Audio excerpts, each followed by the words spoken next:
bienvenidos a todos y todas a la segunda edición de Talks at Google, este nuevo espacio que inauguramos hace un par de meses ya con Abel Pintos durante el mes de julio.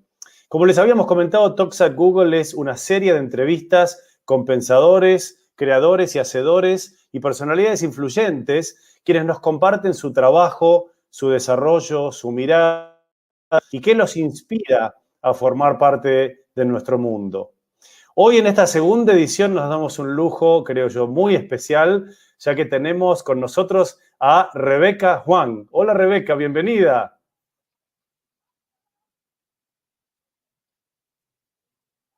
Creo que estás en mute. Ahora sí. Ahora sí, perfecto. ¿Cómo Ahora estás? sí, hola, ¿cómo están todos? Todo muy Muy bien, bien, muy bien, todo muy gracias bien. por la invitación. Bueno, al contrario, gracias a vos por sumarte. La verdad que estamos muy entusiasmados de tenerte en esta tarde en Talks at Google. Déjenme contarles un poquito de Rebeca, porque Rebeca tiene una historia espectacular que nos va a ir contando después durante el desandar de la charla. Y como lo ven en pantalla, esperamos sus preguntas, porque seguramente las preguntas de ustedes van a ser las más importantes. Así que dejen sus preguntas abajo en el live chat de YouTube. Y después las vamos a ir preguntando en la segunda parte de la charla. Déjenme contarles entonces que Rebeca nació originalmente en Seúl, sin embargo después creció en Argentina y estudió en Estados Unidos, donde actualmente reside. Rebeca es cofundadora y directora general de Rivet Ventures, la cual invierte en compañías lideradas por mujeres, ya que cree que esto es fundamental y crucial para el crecimiento de estos negocios. Actualmente se desarrolla como Managing Director en Caley Ventures y Senior Director en Center for Global Family Business and Entrepreneurship en la Thunderbird School of Management. Antes de cofundar Rivet Ventures, Rebeca Huang fue socia fundadora de YouNoodle, Clean Tech Open y Startup Malaysia. Rebeca estudió en MIT y Stanford, ha sido reconocida como una de las jóvenes líderes globales del Foro Económico Mundial y como uno de los 35 innovadores globales menores de 35 años por el MIT Tech Review. Es oradora de TED y hoy nos viene a compartir su historia. Y enormes, infinitas gracias, Rebeca, y bienvenida. Muchísimas gracias. Lo que les quería comentar al principio es compartirles un poco mi historia de vida, así me pueden conocer un poquito mejor. No sé si estarán viendo la pantalla unas slides que preparé para compartirles algunas anécdotas. ¿Lo ven?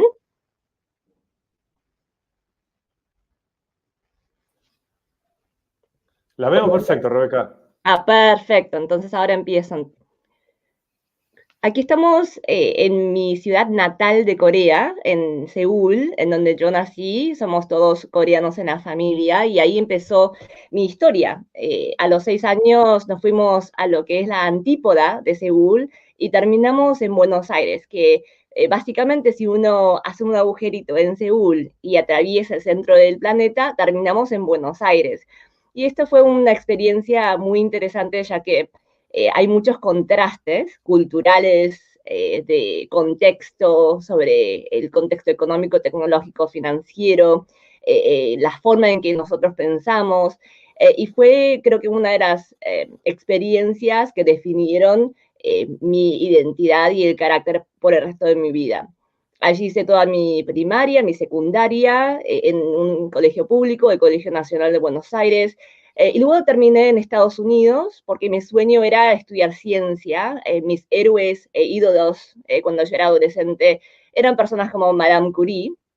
Y entonces terminé en MIT, donde yo hice una carrera de ingeniería, en ingeniería química, y una maestría en ingeniería civil y ambiental.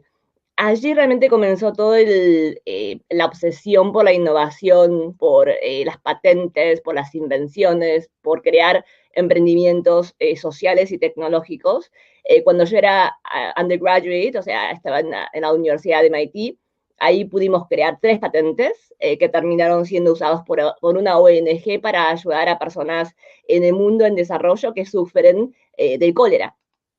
Luego la vida me llevó a crear un emprendimiento social que buscaba ayudar a las personas que tienen poco acceso o no acceso al agua, ¿no? Al agua limpia, y terminamos en Nicaragua, en uno de los países en ese momento más pobres de América Latina, y dentro de Nicaragua terminé en un pueblo que se llama San Francisco Libre, mi primer San Francisco, y allí trabajé con filtros de agua con comunidades que realmente necesitaban acceso a agua limpia.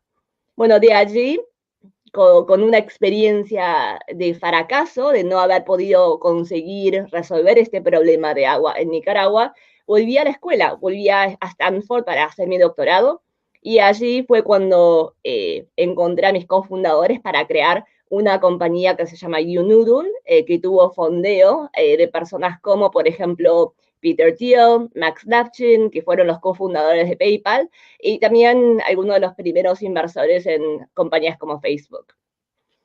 Y allí fue donde empecé también a interesarme mucho sobre lo que es el mundo de la inversión, y creamos un fondo de inversión que se llama Rivet Ventures, con un equipo de todas mujeres, enfocándonos en compañías early stage, ¿no? de edad temprana, que se basan en el consumidor femenino, o sea, resolviendo problemas que enfrentan los usuarios y las consumidoras femeninas.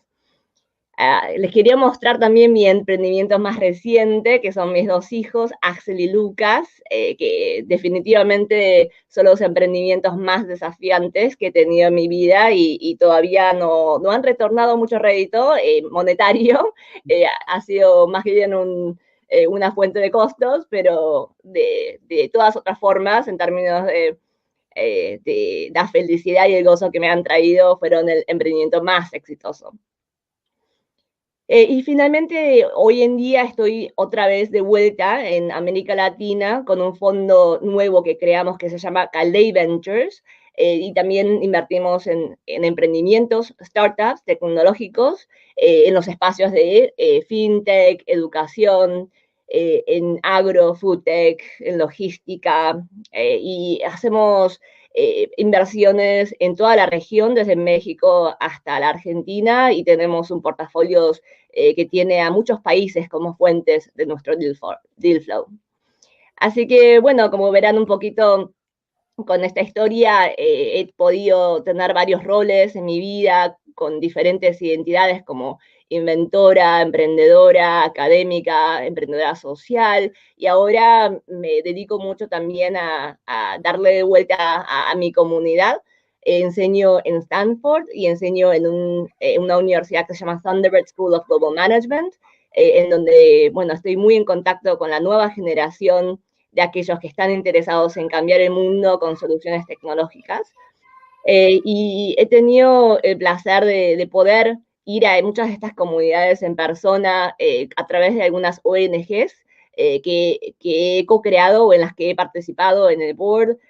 Algunos ejemplos que ya has mencionado tienen que ver con energías limpias y sostenibles, con comunidades como el Global Entrepreneurship Network, que juntan a 10 millones de emprendedores en todo el mundo en noviembre. Startup Nation Summits, que cofundé, junta a los policymakers, a los que crean las leyes y las políticas para los emprendedores, para que sea más fácil para ellos crear emprendimientos, y también operar, transaccionar, y crear puentes con el resto del mundo. Y me encanta también participar en este tipo de eventos para poder compartir un poco las historias y los aprendizajes que hemos tenido en el pasado. Así que, bueno, muchas gracias por permitirme dar un poquito de introducción y un poco mis historias de vida, para que tengan un poco más de contexto sobre dónde vienen mis perspectivas y mis comentarios hoy en la entrevista. Al contrario, qué lindo, Rebeca, y qué historia más rica, qué fantástico. Hoy escuchaba uno de tus TED Talks y me gustaba empezar con cómo te definís vos, ¿no? Yo te escuchaba y vos decías que eras en esa época demasiado coreana para los argentinos, eras demasiado argentina para los coreanos cuando fuiste a visitar, creo que a los 17, 18 años. ¿Cómo se define hoy Rebeca Huang? Bueno, todavía tengo mucha confusión, y creo que lo que sí tengo es aceptación del hecho de que tengo esas múltiples identidades. En algún momento de mi vida, creo que fue a los 16, 18 años, dejé de estar enojada por no tener una tribu, ¿no? Una comunidad que yo pudiera llamar, esta es mi única comunidad, mi idiosincrasia, y tener esa multiplicidad la tomo como una ventaja ahora para mi vida, un aprendizaje de muchas culturas en donde pude sacar los puntos interesantes de cada sociedad y armar mi propia cultura que me identifica a mí. Lo bueno de este mundo más globalizado es que no estoy sola en este proceso, ¿no? Hay muchos de los que nos están escuchando que también tienen muchas diferentes comunidades a las que pertenecen, incluso dentro de la Argentina. Creo que es muy bueno que se acepte esa dualidad o la multiplicidad que tenemos todos, y para un mundo cambiante nos da mucha más versatilidad y resiliencia. Qué bueno. Yo tengo una hija nacida en Estados Unidos y un hijo nacido en Filipinas, así que te voy a consultar más adelante cuando ellos me pregunten cómo lidiar con esto de la multiculturalidad. Me parece súper rico. Entre los 13 y 18 años pueden estar muy enojados contigo, pero... De hecho, mi hijo menor ya lo está. Me dice, quiero ir a visitar Filipinas. Le digo, bueno, son 40 horas de vuelo, estamos en pandemia, pero bueno, algún día iremos. Rebeca, contanos un poco de tu espíritu y tu faceta emprendedora. ¿Cuál dirías que es tu motor que te lleva a desarrollar estas nuevas realidades? ¿Cuál es tu propósito al generar estas nuevas compañías de impacto? Creo que cuando hablamos de motivación hay siempre varios factores. Hay un factor personal, individual, que es lo que lo levanta a uno de la cama todos los días. Y también está un poco el legajo y la visión a largo plazo de lo que podemos contribuir nosotros como las hormiguitas que crean un pedacito de este planeta y esta sociedad. En cuanto a la motivación personal, yo descubrí hace un par de décadas que en donde yo me siento muy cómoda es en iniciar y comenzar cosas. Hay gente que le encanta escalar, le encanta operar, manejar. Para mí la emoción está en cuando veo que hay una oportunidad de alguna solución o un producto no existente, el proceso de ideación y crear el prototipo, el primer prototipo que va a ir al mercado y ver la reacción de las personas cuando están enfrentadas con un producto, una solución que no existía. Entonces esa primicia para mí es muy emocionante y siempre fue un motivador para no solamente crear compañías de tecnología, sino también estas plataformas para nuevos ecosistemas que se pueden crear alrededor de problemas nuevos, como puede ser el cambio climático, o problemas muy viejos, como el problema del agua, pero con algún tipo de estrategia o metodología nueva, ¿no? En cuanto al legajo que me encantaría crear para el mundo, y este año pasado cumplí los 40, así que pensé mucho sobre esto, los 40 en la cuarentena, y la verdad que para mí el mayor gozo es en crear una influencia, un impacto a nivel personal en algún individuo específico, ¿no? Empezando con mis hijos, obviamente, pero por eso enseño, porque me da muchísimo regocijo poder ver que alguna experiencia o algún instrumento, conocimiento que comparto puede llegar a cambiar un poco la perspectiva de esa persona a mediano o largo plazo, a que se animen a soñar más en grande. Y la verdad que no hay regocijo mayor para mí que ver ese tipo de influencia muy personal. Yo en general digo que una de las cosas más importantes es esto que vos decías, poder tener un profundo conocimiento personal de quién uno es, de cuáles son sus pasiones, de dónde uno puede hacer una diferencia. ¿Cuál fue tu propio proceso para llegar a decir, esta es Rebeca, esto es lo que a mí me apasiona y entonces está este mundo que yo puedo ir a perseguir? No fue un proceso lineal, y me encanta enfatizar eso porque cuando nosotros vemos a gente que ya tiene más edad que uno y que capaz que alcanzó algunos milestones un poquito más avanzados que uno siempre se imagina que el camino fue muy claro, ¿no? Que en algún momento alguien se levantó de la cama y dijo, yo quiero ser jugador de fútbol a los 3 años y después de 20 años ya está jugando para la selección nacional. Bueno, esa claridad en general no existe tanto, especialmente en el mundo de los emprendedores. Los que fundan, los que crean las compañías, generalmente tienen un proceso mucho más de zigzag, de exploración, de descubrimiento personal, y así fue también para mí, ¿no? Pero que una de las características principales es la curiosidad. Uno tiene mucha curiosidad por diferentes cosas y nos hace a veces un poco distraídos. Cuando estaba en la carrera en MIT, yo me acuerdo que cambié de carrera, de disciplina 3 veces. Empecé con química, después me pasé a economía, después estudié neurociencia y en algún momento terminé con ingeniería química, pero ya era para tercer año, ¿no? Casi la última etapa de mi estadía en MIT. Y entonces, bueno, mis profesores, mis advisors me decían que yo debería sacarme un título, un diploma de carreras al azar, random studies.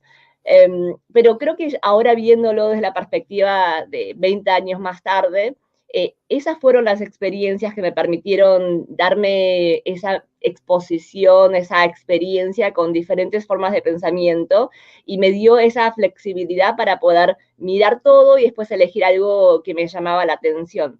Y hay un episodio concreto que me llevó a una decisión mucho más clara sobre lo que yo quería hacer en el mundo, y eso fue en mi tercer año de la carrera. Yo, en vez de, bueno, había muchas oportunidades de pasantías, algunos en banking, algunos en consultoría o ingeniería, y no sé por qué en ese momento, pero algo me llamó a viajar a India, a Mumbai, y trabajar para una empresa chiquita, una pyme con una familia que era dueña de la empresa en el ámbito de farmacéuticos, pero tampoco estaba en la ciudad, estaba en las afueras de Mumbai.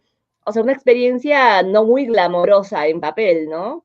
Pero pude viajar por toda la India, desde Rajasthan hasta Kerala, en trenes en segunda y tercera clase, así literalmente al lado de gallinas y animales.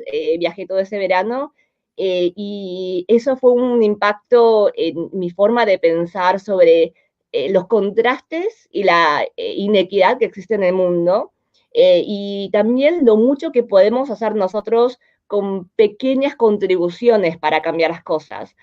Yo cuando empecé la carrera pensaba que para contribuir tenía que ser como Madame Curie, ¿no? Dedicar mi vida a la ciencia y en algún momento morirme por la causa después de 30 años, y era la única forma en que podría crear impacto. Pero en India me di cuenta de que habría cosas muy pequeñas que yo podía hacer incluso como estudiante con tecnologías simples y de bajo costo que podrían impactar a mucha gente. Y entonces volví a MIT de ese verano y empecé a buscar qué había en la universidad que se ocupaba de proyectos de desarrollo social, con impacto, economía, pero con ese tinte de desarrollo. Y encontré a mi comunidad, ¿no? Una de esas personas importantes fue Susan Murcott, quien trabajó muchísimo con proyectos internacionales para crear acceso al agua. Y bueno, me enamoré de ese tema, empecé a trabajar con el cólera, empecé a trabajar con estos filtros, y ahí se definió el próximo capítulo de mi vida, que hasta ahora rige un poco esos principios de querer crear cambio e impacto positivo para el mundo. Te iba a preguntar justamente de ese tema. ¿Has tenido mentores que te han ayudado a orientarte y te han llevado por los caminos que fuiste emprendiendo en la vida? Y si fue así, ¿quiénes fueron? Demasiados. Uno siempre está en los hombros de los gigantes, como dice la frase, y debería empezar en realidad con mi familia. O sea, mis padres han sido siempre ejemplos que me han inspirado muchísimo con la ética de trabajo. A pesar de ser inmigrantes y tener que trabajar muy duro, siempre tuvieron el sueño muy alto, ¿no? Mi papá me enseñó a nunca pensar que algo es imposible. Él siempre nos ofreció las posibilidades del mundo como si estuvieran al alcance de nuestras manos, y mi mamá me enseñó lo que es el apoyo incondicional, ¿no? Sin importar los fracasos o los obstáculos, que yo tendría ese apoyo emocional y el amor incondicional que tiene ella. Entonces, creo que fueron realmente la principal inspiración y mentoría que he tenido para poder crear esta vida, esta carrera que he tenido hasta ahora. pero también ha habido mucha gente, mis ángeles de la guardia, que en general, en mi caso, aparecieron de manera azarosa y sin planearlo, y hasta ahora no entiendo por qué en su momento decidieron abrirme puertas, ¿no? Pero una de las primeras personas fue Susan Murcott en la universidad, en MIT. Luego tuve a personas, por ejemplo, como Frank Levinson, que es el fundador de Finisar en Estados Unidos, y lo conocí en el 2003 cuando estaba en Stanford, y empezó a ayudarme con diferentes proyectos de iniciativas que tenía, y en todos los proyectos de emprendimiento, de fondos que he tenido, él me ha apoyado como investor, como advisor, de manera consistente por 20 años casi ahora. Estuvo, por ejemplo, Edward Young, que fue uno de los Chief Architects de Microsoft por 10 años, trabajando muy cercanamente con Bill Gates, que lo conocí en un café en Stanford, así sin mucha agenda, digamos, para la reunión, y después de 2 o 3 horas de conversación, me invitó a que lo acompañara en una compañía que estaba creando, y desde entonces hemos trabajado en varios proyectos, y me ha abierto muchas puertas, y me ha también enseñado cómo se hace la innovación, me ha puesto en reuniones con personas como Bill Gates o Nathan Milberg, que fue el sitio de Microsoft, para pensar sobre las ideas del futuro. He tenido, por ejemplo, Gibson, que fue una persona que vino a promocionar puestos de trabajo en Samsung cuando yo estaba en MIT, y yo con 18 años tuvimos una amistad muy interesante, en donde él me ha presentado muchísima gente y yo le daba información sobre lo nuevo que estaba pasando en MIT. Y así hay miles de ejemplos de personas que de alguna manera encontré de manera azarosa, y terminamos creando estas relaciones de mentoría y de amistad que realmente hicieron posible, ¿no? La vida que tengo hoy. Qué bueno. Recuerdo a todos y todas que pueden dejarnos las preguntas aquí abajo en el chat del live stream, así que los invitamos a dejarnos sus preguntas para Rebeca. Rebeca, imagino que una de tus tareas fundamentales en tus distintos emprendimientos es conformar equipos. ¿Qué valores buscas en la gente que querés que lidere o conforme tus equipos? Eso es una excelente pregunta, porque creo que no solamente para mí, pero para muchos que están reclutando equipos para sus compañías y organizaciones, están adaptando los criterios de reclutamiento debido a la pandemia, debido a las crisis que estamos viendo, tanto económicas como climáticas en el mundo, ¿no? Hoy, primero, antes que nada, creo que todos tenemos tanto estrés en nuestras vidas y tanto drama de los impredecibles, que necesitamos gente con la que podemos contar una gran actitud, que haya muy buena química de interacción, una actitud de servicio, ¿no? De cómo puedo ayudar, más que estos son mis derechos y quiero que demando, etcétera, ¿no? Creo que todos necesitamos tener una actitud de compasión y empatía y de servicio al otro y a los equipos y a las organizaciones, y también, obviamente, esperar la misma actitud de esas organizaciones hacia nosotros. Por otra parte, lo más importante para mí siempre ha sido, más que el conocimiento, la experiencia formal. O sea, nunca me importó la nota de colegio o qué universidad está en el currículum. Mucho más el sentido de adaptabilidad, ¿no? Personas que hayan tenido acaecimientos o episodios en donde haya habido una lucha interna o con el mundo externo, en donde hayan aprendido de esas experiencias y en donde hayan mostrado esa capacidad de levantarse después de las caídas, lo que se llama resiliencia. Y por tercero, creo que la palabra clave de universidades como Stanford, MIT y organizaciones que están reclutando es lo que es el conocimiento y la introspección personal, o lo que en inglés decimos self-awareness, ¿no? El poder conocer las limitaciones de uno, así también como las fortalezas, pero de una manera mucho más profunda. Realmente, ¿cuál es la combinación única de pasiones, intereses y de habilidades que tiene uno para poder hacer una contribución muy especial, basada en esa diversidad que uno tiene internamente. Si ellos tienen esa capacidad de conocerse a sí mismos, van a poder optimizar la contribución y el potencial personal hacia la organización. Entonces, son los tres más importantes y el resto se puede aprender y se puede entrenar y capacitar. Gran resumen, me encantó. Dando un poquito vuelta a la página, contame, para hablar un poco de los proyectos, ¿cuál es el que, de todos los que hiciste, de todos los que encaraste, más orgullo te genera y por qué? Bueno, tengo que mencionar mis proyectos actuales, ¿no? Porque si no estaría haciendo otros proyectos. Pero volviendo un poquito al pasado, sí creo que los proyectos que hice con emprendimientos sociales fueron algunos de los que me enseñaron más. Habilidades, cualidades y también que me empujaron a sentirme muy incómoda con lo que no sabía, que me empujaron a crecer como persona y como profesional.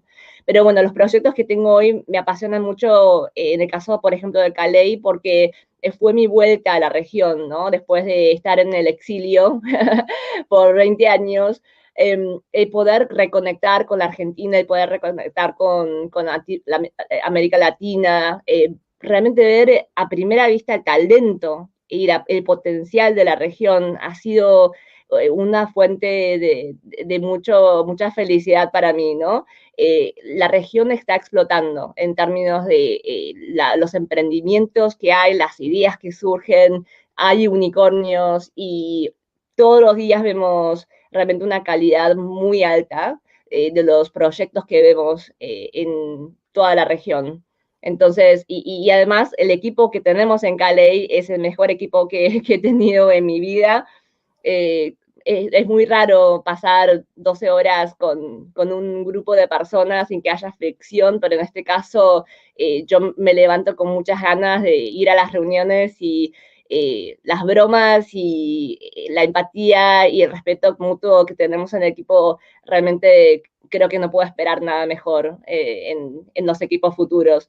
Y con respecto a mi actividad como educadora, ¿no? El trabajar, por ejemplo, con Thunderbird School of Management, he tenido la oportunidad de trabajar con muchas familias y family businesses que están interesadas en lo que es el emprendimiento y la innovación, y ha sido súper interesante el empezar a mirar un poco al mundo y considerar específicamente cuál es la contribución que pueden hacer diferentes familias y organizaciones para crear conjuntamente ese cambio.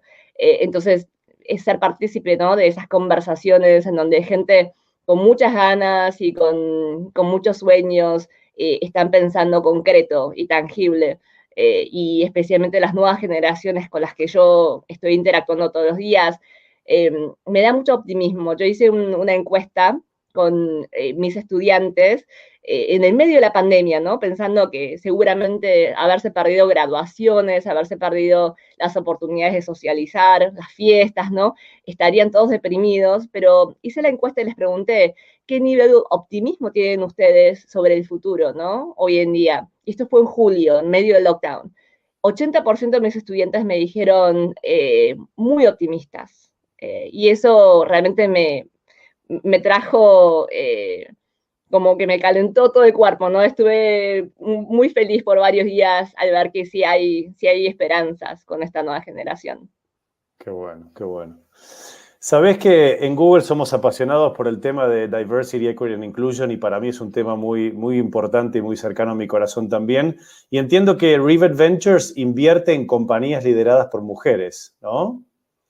Contame un poco tu take, tu approach, Rebeca, respecto al tema diversity. Digo, seguimos viviendo en una sociedad con muchas oportunidades, para decirlo lightly, donde todavía necesitamos hacer mucho más. ¿Cómo vos encarás el tema de la diversidad? ¿Cómo lo empujás de una manera saludable? Y también me encantaría que me cuentes cuál es el rol del varón en todo esto, para no dejarnos afuera de esta responsabilidad. rol muy importante del hombre en esto. Nosotros creamos Rivet Ventures porque nos dimos cuenta de que la mujer realmente domina el mercado en términos de consumo. El 70-80% de las decisiones de compra en muchos rubros las hace la consumidora femenina, y esto es en todo el mundo, ¿no? Y representan como grupo 2-3 trillones de gastos anuales que hacen las mujeres como un mercado, y eso las pondría por encima del mercado del tamaño del mercado de China e India combinadas. Entonces, imagínense lo que es la mujer como consumidora, ¿no? Tiene muchísimo poder. A pesar de esas estadísticas, vamos a Silicon Valley, por ejemplo, en donde la mitad de todas las inversiones en venture capital se realizan allí, acá, con mis vecinos en Silicon Valley. Y la mayoría de los que toman esas decisiones son hombres, más del 90%. Entonces, ahí vimos una oportunidad de arbitraje porque se necesitan muchas soluciones que quieren las consumidoras mujeres, pero son creadas o fondeadas por personas que no tienen esa empatía con el consumidor final. Entonces creamos este fondo para poder aprovecharnos de nuestra experiencia colectiva como mujeres emprendedoras, consumidoras, inversoras, y terminamos creando Rivet Ventures y validamos esta tesis, que sí hay mucho apetito para productos y servicios que tienen ese componente de perspectiva de diversidad mucho más temprano en el proceso de creación de productos. Bueno, todos saben que con el Me Too Movement y especialmente con las protestas que tuvimos en todo el mundo, pero especialmente en Estados Unidos, con el tema de los temas sociales, de equidad, el tema de diversidad ha tomado incluso más prominencia en las conversaciones internas de las organizaciones. Y yo creo que eso es una muy buena señal. Creo que nosotros vamos a ver más representatividad en liderazgo de no solamente mujeres, pero de muchas minorías que existen, tanto étnicas, pero también de perspectiva, ¿no? Creo que vamos a dejar de ver las contribuciones de aquellos que tengan ciertos privilegios o educación como más importantes que las perspectivas que traen otras personas que tuvieron un camino de vida diferentes. Y creo que eso es lo muy importante de enfatizar, especialmente en el contexto económico que tenemos en Argentina y en el resto de la región y todas las consecuencias de la crisis de la pandemia, que lo que va a importar realmente es combinar todas las experiencias que tenemos, tanto personales, sociales, culturales, y no solamente las experiencias laborales, y poder articular esa historia personal de manera atractiva va a ser uno de las mejores armas como para defendernos de los problemas que han generado esta crisis.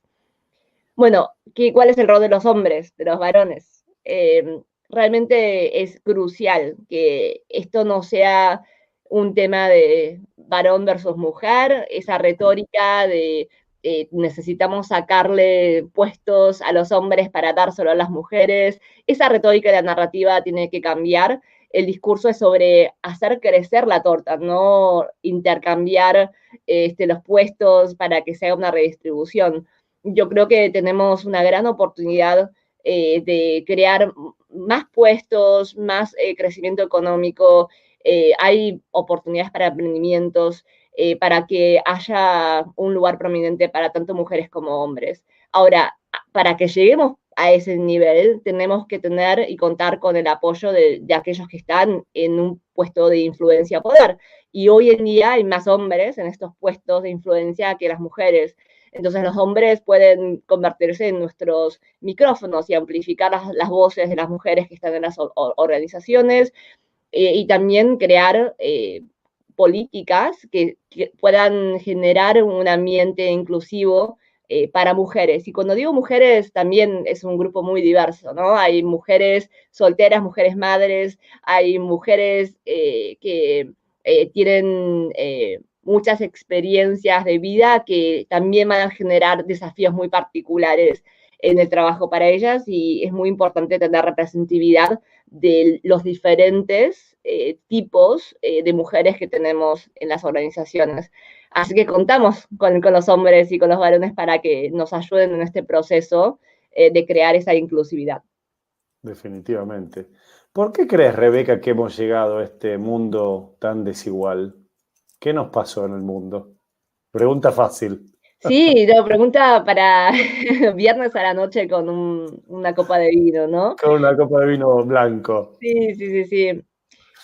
Creo que lo que ha pasado especialmente en los últimos años fue eh, una extremización y la polarización de puntos de vista en donde la creación de inestabilidad y de poca predictibilidad, ¿no? Cuando hay incertidumbre en el contexto, como seres humanos buscamos tener estabilidad en otras partes y tener seguridad y predecibilidad en otras partes. Para algunas personas eso implica aferrarse a la tribu de uno y muchas veces esa tribu se define por raza, por género, por orientación sexual, por religión. Y tenemos este paradigma de que nosotros representamos una de esas visiones. O sea, por ejemplo, la gente piensa que yo soy mujer y ese es el único atributo que tengo. Pero no, soy mujer, soy inmigrante, soy educadora, soy coreana y argentina y americana en muchos sentidos. Y entonces, el tener esa unicidad o esa visión monolítica de lo que representamos, como que solamente podemos tener un sombrero en un momento y no múltiples sombreros, ha hecho que se genere esa diferencia, que la gente promueva y que vea las diferencias con los otros, porque solamente están considerando uno de los sombreros que tienen en su closet. A mí me gustaría cambiar esa visión para decir, no, en realidad tenemos muchos más puntos de conexión de lo que pensamos. Los republicanos y los demócratas tienen más puntos de conexión. Los que apoyan, por ejemplo, un partido político de Argentina versus el otro, también tienen otros puntos de conexión. Los que tienen diferentes religiones, géneros.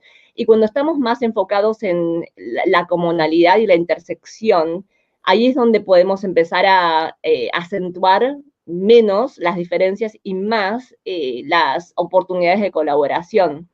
Y en ese punto me parece que tenemos que empezar a evaluar más aquellas personas que tienen esa multiplicidad, ¿no? En general, a mí me ha sucedido que eh, hay un discurso retórica que menosprecia a veces a los que tienen muchas curiosidades o muchas experiencias, no son expertos, jack of all trades, ¿no? Tienen un conocimiento superficial porque se han distraído con muchas diferentes experiencias y roles y trabajos. Pero creo que hoy en día es un gran asset, es una gran ventaja, porque esas personas que tienen la posibilidad de conectar con muchos otros se convierten en intérpretes y en traductores y en conectores y gente que crea puentes. Y en un mundo que ha creado la polarización en los últimos años especialmente, bueno, hay un rol para esos conectores intermediarios. Y por eso me parece que cambiar un poco la retórica de tener una tribu, una identidad, un sombrero en un momento, ¿no? De identidad y pasar a hablar con orgullo de todas las múltiples identidades que tenemos, eso puede llegar a crear una oportunidad para un discurso diferente en donde podamos tener menos desigualdad. Qué bueno, qué bueno. Ahí hay que empujar. Yo tengo una pregunta más, Rebeca, perdón, y después vamos a las preguntas de los y las Googlers. Así que de vuelta, por ahí abajo en el live chat, los y las invitamos a seguir dejando sus preguntas. Para cerrar el capítulo proyectos, me encantaría preguntarte qué proyecto te quedó pendiente, qué cosa todavía decís. Tengo solo 40 años, jóvenes 40, tengo mucho más por delante. Este sí que lo tengo que hacer antes de entregar la toalla. Gracias por esa pregunta, porque hay un proyecto que tengo en la mente, ¿no? Y me dan cosquillas porque lo quiero hacer. Creo que el mundo ha cambiado mucho en términos de lo que es la familia moderna, ¿no? Nosotros teníamos antes lo que se llamaba el village o esa comunidad extendida de personas que nos ayudaban a crear los diferentes roles que necesitamos en mantener a flota este barco que es la familia, ¿no? Especialmente aquellos de nosotros que tenemos hijos. Y con la sociedad moderna, dos padres trabajando, realmente se ha creado un gap, un agujerito en ese proceso, y ya no tenemos el tipo de apoyo que solíamos tener en otros años. Hoy necesitamos externalizar algunos de los trabajos que tenemos en la casa, ya sea cuidar a los niños, ya sea hacer tareas domésticas, ya sea manejar y operar y optimizar toda la logística interna.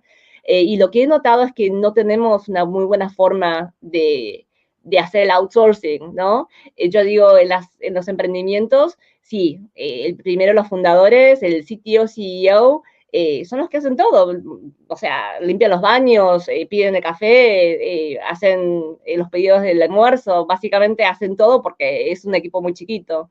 Ahora, a medida que crece el equipo y la startup o el emprendimiento ya tiene otro nivel de responsabilidad y también de oportunidad, se contratan a los office managers, a la gente que tienen roles muy específicos para que el proceso esté bien aceitado. Pero en las familias no lo tenemos. Crecemos, nos expandimos, tenemos hijos, tenemos carreras que también tienen mayores responsabilidades y realmente todavía no tenemos un puesto, un ejecutivo en la casa que nos pueda ayudar con ese tipo de apoyo. Y entonces tengo esa cosquilla de crear un poco un cambio en el sistema de soporte a las familias, que con la pandemia nos hemos dado cuenta de que está muy complicado, ¿no? Para todas las familias de todos los niveles socioeconómicos, esto ha puesto en evidencia que necesitamos más ayuda, incluida ayuda y apoyo emocional, mental, ¿no? Para nuestra salud mental. Así que, bueno, ese proyecto lo tengo en la cajita y en algún momento voy a hacer algo sobre eso. Qué bueno, qué bueno. Estamos ansiosos de verlo. Muy bien, bueno, vamos a movernos ahora sí a las preguntas de los y las Googlers, así que va a aparecer aquí la primera pregunta en pantalla. Gracias, Sofía. Sofía te quiere preguntar cómo es COVID y el efecto en la economía que resultará en más necesidad de seguridad laboral afectando la industria del emprendimiento y la innovación.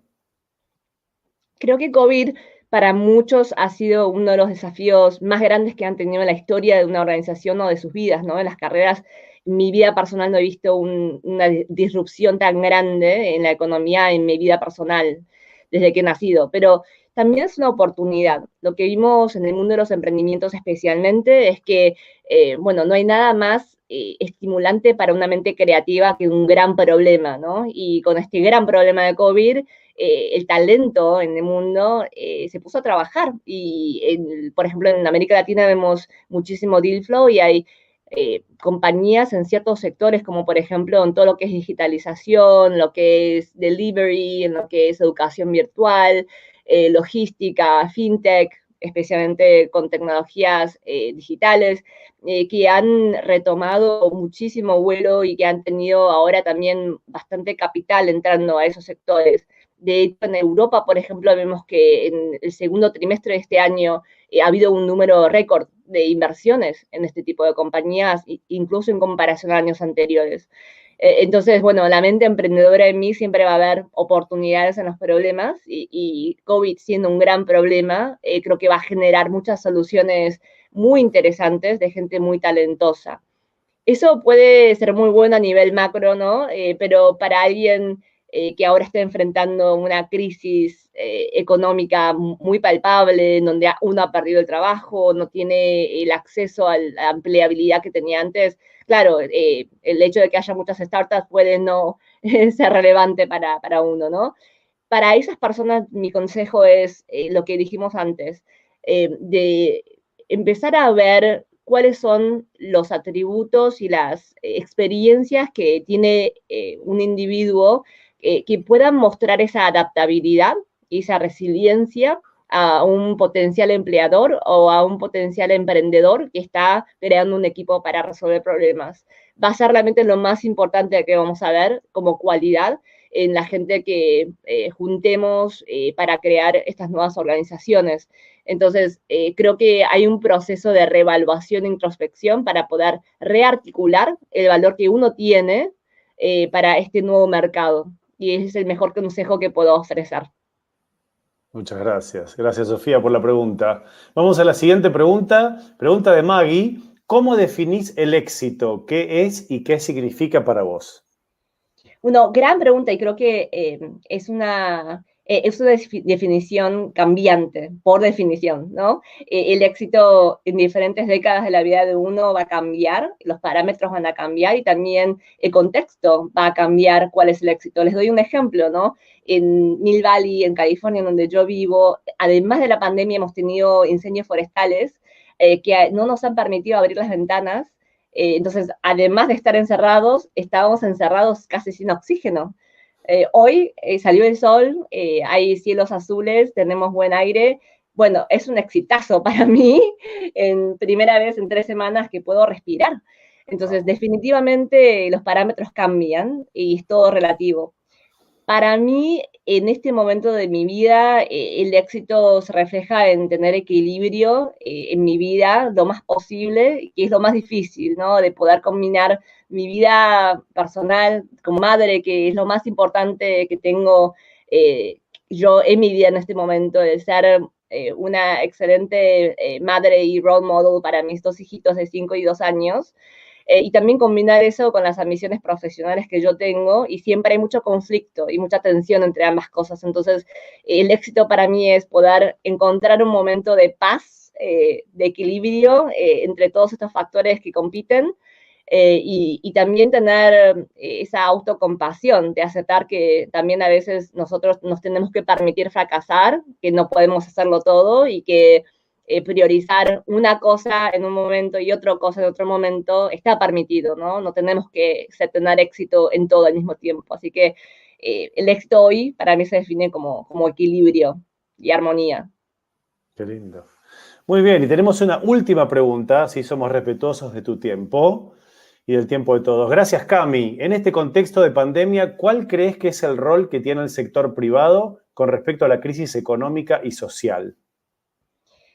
Yo creo que tiene un rol esencial, ¿no? Creo que muchas compañías tienen que primero tener un proceso introspectivo también para adaptarse a las nuevas circunstancias, pero aprovechar lo que ha pasado como un momento de aprendizaje para poder generar la capacidad de adaptabilidad para lo que se viene después. Yo tengo la convicción de que la pandemia es la primera de las disrupciones que vamos a tener, que son un poco la señal de los cambios que van a venir después, que tenemos el cambio climático, tenemos la cuarta revolución industrial, tenemos toda una fuente de cambios bastante grandes a nivel tecnológico, a nivel de mercado, que van a crear diferentes condiciones cambiantes constantemente. Entonces, las organizaciones y el sector privado va a tener que aprender a sobrevivir eso, porque necesitamos que las empresas estén vivas para generar trabajos, especialmente las empresas pymes, que generan muchos empleos en muchos contextos latinoamericanos, ¿verdad? Pero también creo que necesitamos tener ahora una concientización de que no solamente podemos estar enfocados en generar ganancias.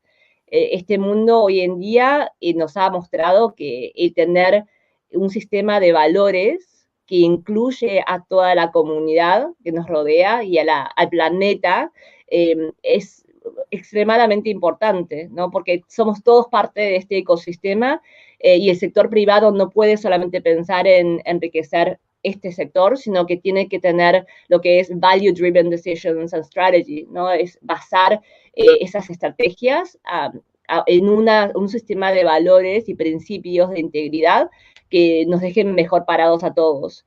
Las empresas no van a tener éxito si la mitad de los consumidores y los usuarios están en bancarrota. Entonces, esto va a generar también discusiones internas en muchas compañías en donde creo que esperemos que se realineen esos valores con las políticas más económicas que se tomen dentro de la compañía. Qué bueno. Última pregunta, Rebeca. ¿Korean barbecue o asado? Me mataste, Pablo, venimos bien. Te aclaro que me he empachado en Seúl con el Korean Esto me barbecue. va a traer Siendo problemas con la argentino, mitad de mis amigos. Mira, siendo argentino, me encanta el Korean barbecue también, ¿eh?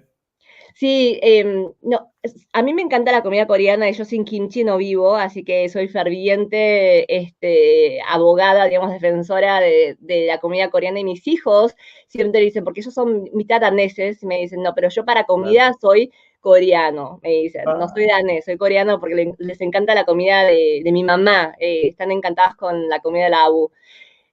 Pero debo reconocer que lo que yo realmente extraño y me falta mucho es el asado argentino y no se encuentra en ninguna parte del mundo a ese nivel. Hay algo en la madera, en la forma en que los asadores han creado la metodología después de décadas y décadas de práctica. Eh, si tengo que elegir, no, me voy a una isla y solo puedo tener una de las dos, voy a tener que elegir el asado argentino, perdón a mis amigos coreanos, pero realmente no puedo vivir sin él. qué bueno, qué bueno. Rebeca Kamsamida, muchísimas gracias. Un placer enorme haberte tenido y bueno, sos un orgullo también representando a las mujeres y a los y las argentinas por el mundo. Muchísimas gracias. No, fue muy divertido, gracias a ustedes.